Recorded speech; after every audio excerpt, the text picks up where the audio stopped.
غلامی انسانیت کی سب سے بڑی ذلیل کرنے والی چیز۔ سوچئے، اگر آپ کو اپنے گھر سے زبردستی اٹھا کر بیچ دیا جائے، آپ کی زندگی صرف ایک چیز کی طرح خریدنے اور بیچنے میں گزرے اور آپ کو انسان نہیں ایک جانور کی طرح ٹریٹ کیا جائے، یہ صرف ایک کہانی نہیں بلکہ اصل میں وہ حقیقت ہے جو افریقن لوگوں کے ساتھ صدیوں تک ہوتی رہی۔ افریقن غلاموں کا کاروبار کب اور کیسے شروع ہوا؟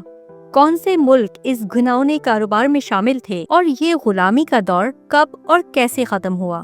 آج ہم انسانی تاریخ کے ایک سب سے سنگین اور دکھ بھرے چیپٹر کی اصل کہانی جانیں گے۔ افریقہ ایک ایسا بینوا ہے جہاں مضبوط ترین سیولائزیشن اور قبیلے رہتے تھے، لیکن 15ویں صدی میں جب یورپ کے لوگ نئے نئے ملکوں کی تلاش میں نکلے، تب انہوں نے افریقن لوگوں کو ایک بزنس کا سورس بنا لیا۔ یورپین ٹریڈرز نے دیکھا کہ امریکہ اور یورپ میں سستی مزدوری کی ضرورت ہے۔ انہوں نے ڈیسائیڈ کیا کہ افریقہ سے غلاموں کو زبردستی لے کر بیچا جائے۔ اس کو ٹرانس اٹلانٹک سلیو ٹریڈ کہا جاتا ہے، جو تقریباً 400 سال تک چلی۔ افریقہ کے اندر کچھ لوکل قبیلے اور راجا بھی غلاموں کے اس کاروبار میں شامل ہو گئے۔ یورپین لوگ کچھ افریقن سرداروں اور وار لارڈز کو ہتھیار اور پیسہ دیتے تھے تاکہ وہ اپنے ہی لوگوں کو پکڑ کر ان کے حوالے کر دیں۔ افریقنز کو زبردستی پکڑ کر شپس میں ڈال دیا جاتا تھا، ان کو ایک چین سے باندھ دیا جاتا اور بھوک پیاس سے مار دیا جاتا۔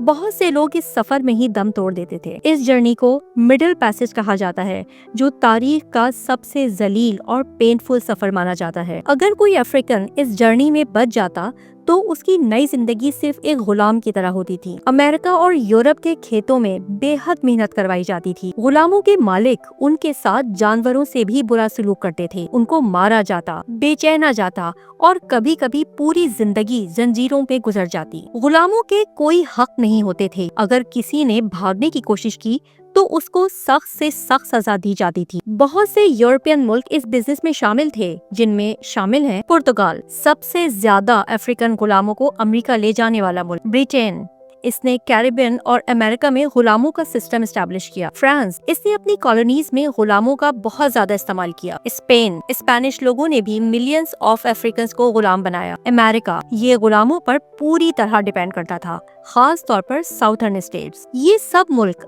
افریقن لوگوں کی زندگی برباد کرنے میں برابر کے شریک تھے۔ جیسے جیسے لوگوں کو غلاموں پر ہونے والے ظلم کا پتہ چلتا گیا، ویسے ویسے دنیا میں اس کے خاتمے کی آواز اٹھنے لگی۔ 1807 برٹین نے غلاموں کا کاروبار آفیشلی بین کر دیا۔ 1833 برٹین نے پوری طرح غلامی ختم کر دی۔ 1865 امریکہ میں سول وار کے بعد غلامی ختم ہوئی۔ 1888 برازیل نے سب سے آخر میں غلامی ختم کی، لیکن یہ صرف قانونی طور پر ختم ہوئی۔ اصل زندگی میں غلاموں اور ان کی اولاد کو اب بھی انصاف نہیں ملا۔ آج بھی افریقن لوگوں کے ساتھ ریسزم اور ڈسکریمنیشن ہوتی ہے۔ امریکہ اور یورپ کے بہت سے ملک جو غلاموں کا فائدہ اٹھاتے ہیں، انہوں نے کبھی بھی اصل انصاف نہیں دیا۔ افریقنز کی تاریخ اور ان کے کلچر کو برباد کر دیا گیا۔ آج بھی دنیا میں ماڈرن سلیوری موجود ہے، جس میں human trafficking, bonded labour, child labour, sex slavery, یہ سب کچھ آج بھی ہو رہا ہے، صرف تاریخیں بدل گئی ہیں۔ غلامی انسانیت کے لیے سب سے بڑا دھبا ہے۔ افریقن لوگوں کے ساتھ جو ظلم ہوا، اس کا نتیجہ آج بھی ان کی کمیونٹی بھگت رہی ہے۔ اس تاریخ کو یاد رکھنا ضروری ہے تاکہ یہ ظلم دوبارہ نہ ہو۔ آپ کو کیا لگتا ہے، کیا آج کی دنیا میں اصلی آزادی سب کو مل چکی ہے یا اب بھی کہیں نہ کہیں غلامی موجود ہے؟ اپنی رائے کمنٹس میں دیں اور ویڈیو کو شیئر کریں۔